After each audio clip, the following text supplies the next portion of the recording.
Hello students, welcome to your Vidur academy. मैं प्रदीप कुमार आपके सामने उपस्थित हूँ परसेंटेज का अगला पार्ट लेकर, जो सभी प्रतियोगी परीक्षाओं के लिए महत्वपूर्ण है, जैसे एसएससी, रेलवे, बैंकिंग एवं अन्य सभी स्टेट लेवल के एग्ज़ाम्स के लिए। तो चलिए आज का सेशन शुरुआत करते हैं इस क्वेश्चन के साथ। आज का पहला क्वेश्चन है, यदि ए का 91%, बी का 39% है और बी ए का x% है, तो x का मान बताइए। यहाँ पर गिवन है कि ए का की जगह गुणा का चिन्ह लगाएंगे। ए का 91% ये बराबर है बी के 39% के। चलो, तो अगर यहाँ प्रश्न में थोड़ी सी यहाँ पर जगह होती तो हम इसको यहीं सॉल्व कर सकते थे। अभी थोड़ा स्पेस नहीं है, अगली बार से रखा करेंगे। तो देखो 13 से इसको कितने बार काट देंगे, 13 तिया 39, परसेंटेज से परसेंटेज कैंसिल आउट हो जाएगा, तो 13 सत्ते 91। अब यहाँ पर b को a के बराबर दे रहा है कि b बराबर है a के x% के, तो यहाँ से b की वैल्यू निकाल लेते हैं। तो b की वैल्यू कितनी आ जाएगी, b की वैल्यू आ जाएगी 7a/3। और प्रश्न में दे रखा है कि b बराबर है a का x% के। ये लिखने की ज़रूरत नहीं है, चलो लिख देता हूँ मैं। प्रश्न में क्या दे रखा है, b बराबर है a का x% के। तो इस समीकरण से और इससे कंपैरिजन करेंगे, तो कंपैरिजन करने पर हमें पता चलेगा कि देखो b बराबर a का x% है, ये है b बराबर 7/3 है। तो यहाँ से x% बराबर मिल जाएगा हमें 7/3 कंपैरिजन करने पर। तो यहाँ से x बराबर क्या मिलेगा, ये परसेंटेज का मतलब होता है बट्टे में 100। दूसरे पक्ष में भेजेंगे तो ये हो जाएंगे 700, 7 में मल्टीप्लाई करेंगे जाएंगे /3। तो इसका सही जवाब होगा ऑप्शन बी 700/3। बढ़ते हैं अगले प्रश्न की ओर। अगला प्रश्न ये है, यदि m का m% प्लस n का n% ये बराबर है 2% m into n के, तो m का कितना प्रतिशत n है। देखिए इसके लेफ्ट साइड में देखूँ मैं तो परसेंटेज दोनों जगह है, m में भी है और n में भी है, तो क्यों ना इसको कॉमन ले लूँ। तो कॉमन लेने के बाद में ये परसेंटेज कहाँ गया, ये परसेंटेज कॉमन ले लिया और इस RHS में जो परसेंटेज है उससे कैंसिल आउट हो जाएगा। ठीक है, अब यहाँ पर बचा क्या, m का m में गुणा करेंगे तो m² प्लस n² और बराबर इधर बचे 2m और n। अगर प्लस के 2mn को बराबर से लेफ्ट साइड में लेकर आऊँगा तो ये माइनस के 2mn बन जाएंगे, जो कहीं ना कहीं a माइनस बी का होल स्क्वायर फॉर्मूला बन जाएगा। और यहाँ पर mn है तो ये फॉर्मूला किसका बन जाएगा, m माइनस n का होल स्क्वायर बराबर 0, इसका फॉर्मूला बन जाएगा। जब स्क्वायर को दूसरे पक्ष में भेजूंगा तो 0 ही रहेगा, क्योंकि इधर 0 है। तो यहाँ से m माइनस n बराबर 0, यानी m बराबर कितना हो जाएगा n। आप कंपटीशन की तैयारी कर रहे हैं, हर एक स्टेप नहीं लिखना होता है, दिमाग में कैलकुलेशन करनी होती है। तो जब m के बराबर n है और ये पूछ रहा है कि m का कितना परसेंटेज n है और दोनों ही चीज़ें बराबर हैं, तो इसका मतलब क्या होगा 100%। ठीक है, बढ़ते हैं अगले प्रश्न की ओर। अगला प्रश्न है, x माइनस वाई का 60%। देखो गिवन है x माइनस वाई का 60%, ये बराबर है 45% और x प्लस वाई के। ठीक है, अभी मैं इसको हाथ से लिख रहा हूँ इसलिए राइटिंग थोड़ा अच्छा नहीं आ रहा है। अभी जल्दी हम स्टाइलिश पेन की व्यवस्था करेंगे, उसके बाद में अच्छा राइटिंग आने लगेगा। चलो, तो परसेंटेज से परसेंटेज कैंसिल आउट और इसको मिनिमाइज कर देंगे 15 से। 15 × 45 और 15 × 60। अब ये देखिए 4x माइनस 4y और ये 3x प्लस 3y, एक लाइन में ही करेंगे, समझने की कोशिश करना। ये 4x है और ये 3x है, 4x में से 3x जाएगा, बचेगा कितना, केवल x बचेगा, बराबर। ये है माइनस के 4y, उधर जाएंगे प्लस के 4y हो जाएंगे, इधर प्लस के 3y ऑलरेडी हैं तो ये जुड़ जाएंगे, ये हो जाएंगे प्लस के 7y। अब यहाँ से देखो y बराबर x का k परसेंटेज है तो y की वैल्यू निकालनी होगी। y बराबर कितना हो जाएगा x/7, और प्रश्न में पहले से ही दे रखा है कि y बराबर x का k परसेंटेज। तो एक बात समझ में आ रही है, क्या समझ में आ रही है कि यहाँ से जो हमें वैल्यू मिली है इसको, यानी y बराबर x/7 को हम ऐसे भी लिख सकते हैं, y बराबर x गुणा 1/7 बिल्कुल लिख सकते हैं। तो यहाँ से k परसेंटेज देखो, इसको देखो, इससे और इसका कंपैरिजन करो तो यहाँ से हमें वैल्यू मिलेगी k परसेंटेज की, है ना। एक सेकंड रुकना, कहाँ गया, ठीक है, k परसेंटेज की वैल्यू कितनी मिलेगी हमें 1/7। तो यहाँ से k बराबर अगर हम निकालेंगे तो कितना मिलेगा हमें, k बराबर मिलेगा 100/7, 100/7, ठीक है। तो 100/7 है। अब इस 100/7 का 21 परसेंटेज निकालेंगे। 100/7 का कितना, यहाँ जगह नहीं, 100/7 का 21 परसेंटेज मतलब 21/100। तो देखो 100 से 100 कैंसिल आउट, 7 से ये 3 टाइम्स, तो इसका सही जवाब क्या हो जाएगा, option D is correct. Clear. बढ़ेंगे अगले क्वेश्चन की ओर। अगला क्वेश्चन है जो प्रतिशत वृद्धि पर आधारित प्रश्न है कि ए का वेतन बी के वेतन से 50% अधिक है। यहाँ पर है ए और यहाँ है बी। 50% का मतलब होता है 1/2, और ये दो वैल्यू किसके लिए है, ये दो वैल्यू बेस वैल्यू है, और ये उसके लिए होती है जिससे कंपैरिजन की जाती है, जिसके सापेक्ष में बात की जाती है। तो यहाँ पर कह रहा है ए का वेतन बी के वेतन से, तो कंपैरिजन किससे कर रहा है, बी से, तो ये दो वैल्यू किसके लिए होगी, बी के लिए।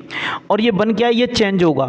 कैसे चेंज होगा, मतलब कई बार क्या होगा कि अधिक ज़्यादा होगा तो ये जुड़ जाएगा इस बेस वैल्यू में, कम होगा तो बेस वैल्यू में से घट जाएगा। अभी क्या है, ज़्यादा है तो 2 में ये 1 जुड़ जाएगा तो 3। ए और बी की वेतन का जो रेशो है वो 3:2 है, ए और बी का। अब ये देखो आगे क्या कर रहा है, तो बी का वेतन ए से किसके रेस्पेक्ट में बात कर रहा है, ए के रेस्पेक्ट में, मतलब बेस किसको मान रहा है, ए को। तो जिसको बेस मान रहा है वो वैल्यू जाएगी नीचे, वो वैल्यू जाएगी नीचे। तो बी का वेतन ए से, तो बी का वेतन ए से कितना, 1 कम है, तो 1/3 कितना होता है, 33.33% है ना। या फिर हम इसको सॉल्व करना चाहेंगे, वैसे पता होना चाहिए 1/3 कितना होता है। पहली क्लास अगर आपने अटेंड की है तो उसमें हमने बताया था 1/3 को फ्रैक्शन वैल्यू है, इसको परसेंटेज में कैसे चेंज करना है, 100 का मल्टीप्लाई करके। तो जैसे अभी 100 का मल्टीप्लाई कर देंगे इसमें, तो ये कितना आ जाएगा, 33.33%। उम्मीद है क्लियर हो गया होगा। बढ़ते हैं अगले प्रश्न की ओर। अगला प्रश्न है, चीनी की कीमत में 20% की वृद्धि की गई है। देखो इनिशियल और फाइनल। इनिशियल का मतलब होता है शुरुआत में, और फाइनल का मतलब होता है बाद में। 20% का मतलब होता है 1/5, और ये जो नीचे वैल्यू आती है हर में, ये वैल्यू होती है शुरुआत की। तो शुरुआत में मैं बात कर रहा हूँ प्राइस की। शुरुआत में मार्केट में चीनी के प्राइस कितने थे, 5, और बाद में क्या हुआ, बाद में 1 बढ़ गया, तो अब कितने हो गए, 6। मान लीजिए शुरुआत में 5 हो सकता है, शुरुआत में 5 रुपये पर केजी चीनी बिक रही थी, बाद में क्या हुआ, 1 रुपया बढ़ गया तो 6 रुपये पर केजी चीनी बिकने लगी। अब क्या होता है कि ये कह रहा है कि चीनी की खपत में कितने प्रतिशत की कटौती की जानी चाहिए जिससे चीनी पर हुए व्यय में कोई अतिरिक्त वृद्धि न हो। तो जब अगर आपको खपत, ये क्या कह रहे हैं, चीनी की खपत में कितने परसेंटेज की कटौती की जानी है, खर्चे में कोई वृद्धि ना हो। अगर आपको खर्चे में कोई वृद्धि नहीं करनी है तो आपको क्या करना पड़ेगा, आपको अपनी जो खपत है उसको कम करना पड़ेगा। अगर मार्केट में किसी प्रोडक्शन के रेट बढ़ गए हैं, कोई भी वस्तु है उसके रेट बढ़ गए हैं, आप उसको खा रहे थे, अब क्या है, आपको खर्चा बराबर रखना है। अगर खर्चा बराबर रखना है तो आपको उसको खाना कम करना पड़ेगा। तो अगर खर्चा सेम है, खर्चा सेम है, तो जो प्राइस का रिवर्स रेशो होता है वही कंजप्शन का रेशो हो जाता है। तो प्राइस का रेशो क्या था, 5:6, तो कंजप्शन का रेशो हो जाएगा 6:5। क्योंकि देखो पहले 5 रुपये पर केजी चीनी थी, 6 किलो ला रहे थे, तो खर्चा कितना हो रहा था, 30 रुपये। बाद में 6 रुपये पर केजी चीनी होगी और कितनी खरीद कर ला रहे हैं, 5 किलो, तो 6×5 = 30, खर्चा कितना, 30 ही है ना। तो अब ये कह रहा है कि चीनी की खपत में कितने परसेंटेज की कटौती की गई। तो चीनी पहले चीनी का क्या रेट था, 6 रुपये पर केजी, माफ़ कीजिए, पहले चीनी को हम कितना ला रहे थे खाने के लिए, 6, अब कितना ला रहे हैं, 5।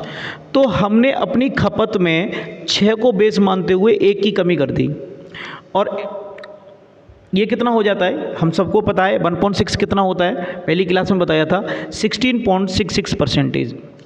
अगर इसको सॉल्व करना है तो कैसे करेंगे, इसमें 100 से मल्टीप्लाई करेंगे तो ये कितना हो जाएगा, 50/3, और 16 से ही 2/3, या फिर 16.66% इस प्रश्न का सही जवाब होगा।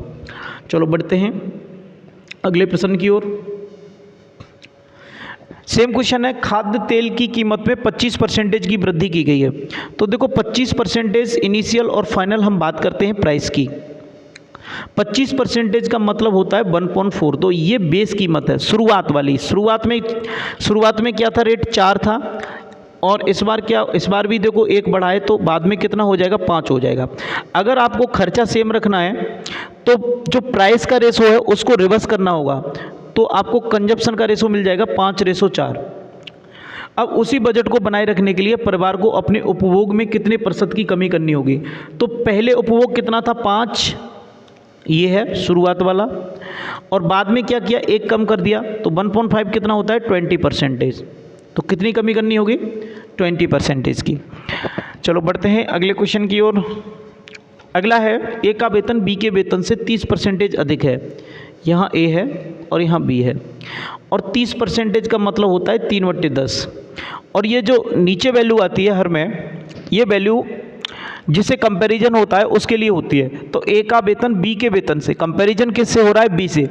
तो बी की अगर इनकम 10 है तो इससे 3 ज़्यादा 13 किसकी होगी, ए की। बात हो रही है किसकी, वेतन की, इनकम की। अब ये कह रहा है ए के वेतन के संदर्भ में बी के वेतन की प्रतिशत कमी बताओ। ए के वेतन की बी के वेतन की प्रतिशत कमी। तो यहाँ पर हम देख रहे हैं कि कंपैरिजन किससे कर रहा है, ए के वेतन के संदर्भ में। तो कहीं ना कहीं यहाँ पर हम देख पा रहे हैं कि ए के रेस्पेक्ट में बात कर रहा है, मतलब कंपैरिजन ए से कर रहा है। तो बेस वैल्यू कौन सी होगी, ए की, तो 13 से बी की वैल्यू कितनी कम है, 3 कम है, इनटू क्या कर देंगे, 100।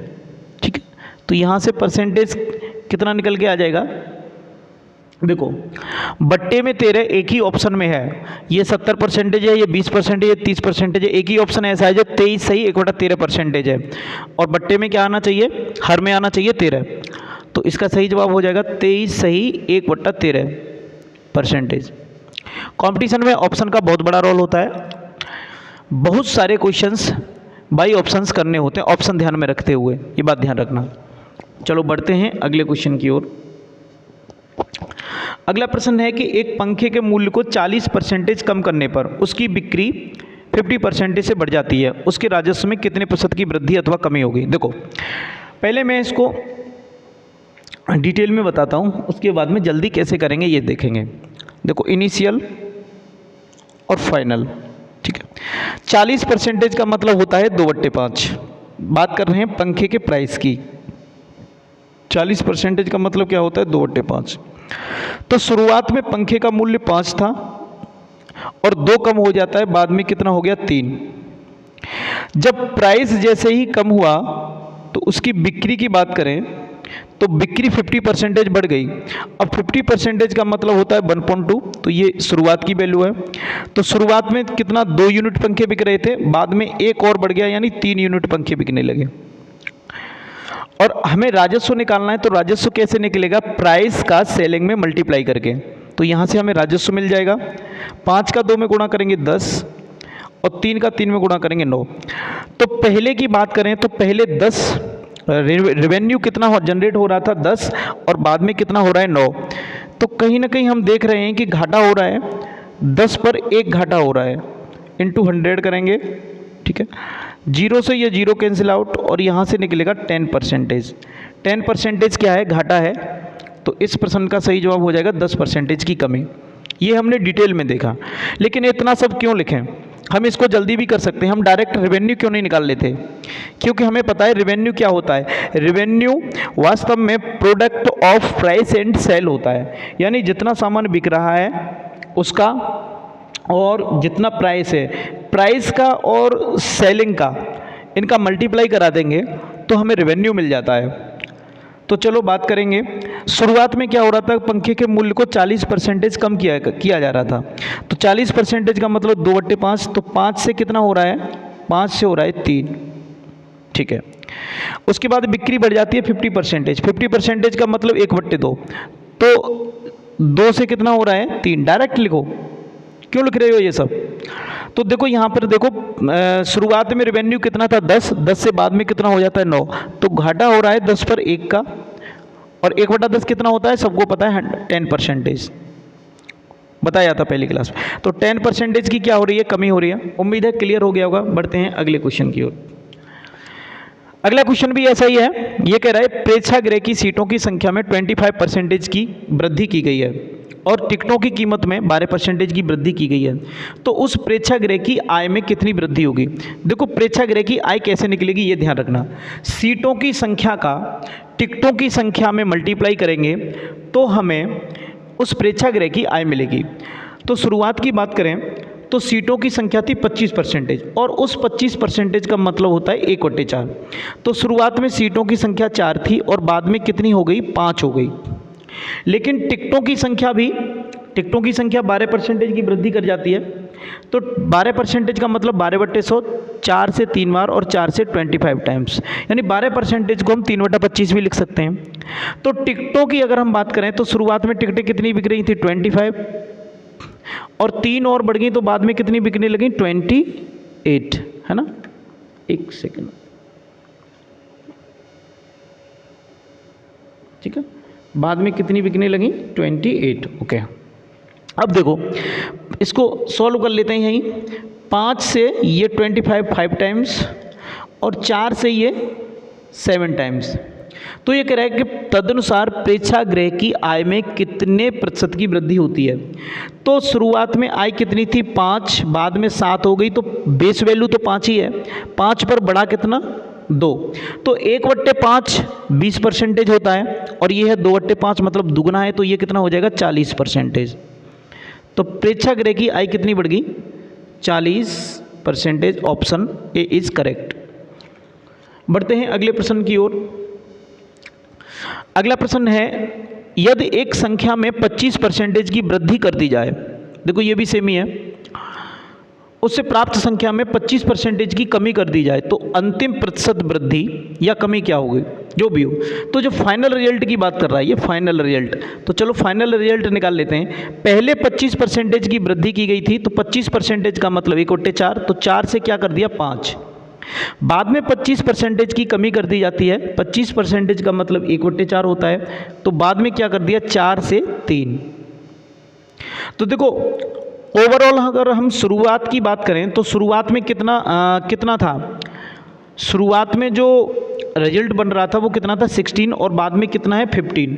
तो यहाँ पर कहीं ना कहीं घाटा हो रहा है, 16 पर 1 का घाटा है, इंटू 100 करेंगे, ठीक है। तो 4 से ये 4 बार और 4 से ये 25 टाइम्स, तो 25/4%, या फिर मैं इसको कह दूँ 6.25% की कमी। तो ऑप्शन बी इज करेक्ट। बढ़ते हैं अगले प्रश्न की ओर, जो आज का अंतिम क्वेश्चन है। एक संख्या पहले 20% कम की जाती है, चलो, तो ये कह रहा है कि फिर बाद में कम की हुई संख्या को 20% बढ़ा दिया जाता है, परिणामी संख्या मूल संख्या से, है ना। तो ओवरऑल रिजल्ट निकालते हैं, ठीक है। रिजल्ट क्या बनेगा, देखो शुरुआत में पहली संख्या को 20% कम किया गया था। 20% का मतलब 1/5 होता है। तो 5 से कितना कर दिया, संख्या को 4 कर दिया जाता है।